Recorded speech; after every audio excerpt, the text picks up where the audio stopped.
मुख्यमंत्री माझी लाडकी बहीण योजनेच्या हप्त्याची प्रतीक्षा करणाऱ्या महिलांसाठी आता एक महत्त्वाची माहिती समोर आली आहे। या योजनेअंतर्गत पात्र असलेल्या अनेक महिलांच्या खात्यात जानेवारी 2026 पासून 1500 रुपयांचा हप्ता जमा झालेला नाही। परंतु हप्ता जमा न होण्यामागे तांत्रिक कारण असल्यामुळे अनेक पात्र महिलांचे 1500 रुपये थांबले आहेत। त्याकरता महिला लाभार्थ्यांना सरकारने ई-केवायसी दुरुस्तीसाठी 31 मार्च पर्यंत अंतिम संधी दिली आहे। ही दुरुस्ती पूर्ण केल्यानंतर महिलांच्या खात्यात फेब्रुवारी आणि मार्च या दोन्ही महिन्यांचे मिळून 3000 रुपये एकत्रित जमा होण्याची शक्यता असल्याची माहिती समोर येत आहे। त्यामुळे ज्या महिलांच्या अर्जात त्रुटी आहेत त्यांनी ई-केवायसी मध्ये सुधारणा करण्यासाठी या योजनेच्या अधिकृत संकेतस्थळाला म्हणजे वेबसाईटला भेट द्यावी। तसेच स्थानिक महिला व बाल विकास विभागाच्या कार्यालयात जाऊन आपल्या अर्जाची स्थिती तपासावी। माहिती भरताना चुका झालेल्या लाभार्थींनाच ही दुरुस्ती करण्याची परवानगी सरकारने दिलेली आहे।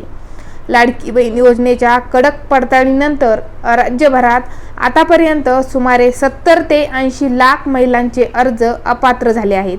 त्यामुळे अर्ज तांत्रिक चुकीमुळे बाद झाला आहे की माहिती अभावी याबाबत महिला लाभार्थ्यांमध्ये संभ्रम आहे। त्यामुळे आता केवायसी दुरुस्तीनंतर फक्त पात्र महिलांनाच या योजनेचा लाभ दिला जाणार आहे। तसेच ज्या महिलांचे अर्ज कायमस्वरूपी अपात्र ठरले आहेत त्यांना या योजनेतून वगळण्यात येणार असल्याचं स्पष्ट करण्यात आलेलं आहे। दरम्यान जानेवारी नंतर अनेक महिलांना फेब्रुवारी आणि मार्च महिन्याचा हप्ता मिळालेला नाही। मात्र सूत्रांच्या माहितीनुसार 31 मार्च पर्यंत दुरुस्तीची प्रक्रिया पूर्ण झाल्यानंतर अर्जांची पुन्हा पडताळणी केली जाणार आहे। त्यानंतर पात्र ठरलेल्या महिलांच्या खात्यात फेब्रुवारी आणि मार्च या दोन्ही महिन्यांचे मिळून 3000 रुपये एकत्रित जमा होण्याची शक्यता आहे। महिलांचा हप्ता बंद का झाला त्याचे प्रमुख काही कारण आहेत।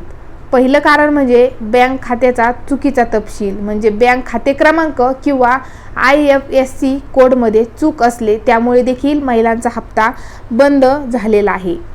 त्यानंतर दुसरं कारण म्हणजे आधार लिंकिंगचा अभाव म्हणजे बँक खाते आधारशी लिंक नसणे किंवा DBT म्हणजे डायरेक्ट बेनिफिट ट्रान्सफर सक्रिय नसणे त्यामुळे देखील महिलांचा लाभ बंद झालेला आहे। माहितीतील तफावत म्हणजे अर्जातील वैयक्तिक माहिती आणि कागदपत्रावरील माहिती दोनही वेगवेगळ्या आहेत त्यामुळे देखील महिलांचा लाभ बंद झालेला आहे। आणि चुकीची ई-केवायसी प्रक्रियेदरम्यान चुकीचे पर्याय निवडले जाणे यामुळे देखील काही महिलांचा लाभ बंद झाला आहे। ज्या महिलांनी चुकीचे पर्याय निवडलेले आहेत किंवा त्यांना ठामपणे ई-केवायसी बरोबर झाली हे माहीत नाही अशा महिलांनी वेबसाईटवर जाऊन आपली चुकलेली केवायसी बरोबर करून घ्यावी। चॅनलवर नवीन असाल तर चॅनलला सबस्क्राईब नक्की करा।